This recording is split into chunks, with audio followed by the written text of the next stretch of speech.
Kanina, pinagalaw-galaw na natin ang ating katawan. Diba? Ngayon naman, exercise natin ang ating utak dito sa Brain Bender. Okay. Girls, I believers, nakita nyo itong artwork na ito sa harapan natin. Ilang kulay ang nakikita ninyo?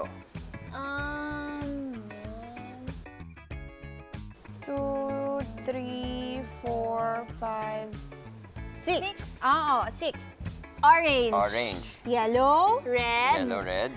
Purple. Blue. Light blue. So saan yung light? Ito. Light. Yes. Light blue and dark blue. Dark blue. Let's find out. Totoo, meron lang tayong 5 colors dyan. Ha? Oo. Ano nangyari yan, Kuya Chris? 16 It's not 6. Naduduling na ba Okay, sige. So, meron tayong, sabi nyo, orange. Orange. Red. Red. Yellow. Yellow. Purple. Purple. And then light blue. Light blue. Dark blue. Dark blue. Di ba? But actually, 5 lang yan kasi yung blue is the same blue. Walang light at dark dyan. Oo, paano nangyari yun? Di ba? Isang shade lang siya.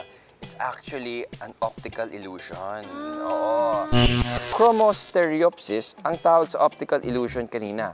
Nangyayari ito pag pinagtabi ang certain colors. Bawat kulay may wavelength that stimulates different areas sa mata natin. Dahil magkatabi ang orange at blue lines at napalibutan pa ng ibang kulay gaya ng red, yellow, and violet, nahirapan ang mata natin na mag-focus. Kaya akala natin yung blue ay blue-green or light blue. I believe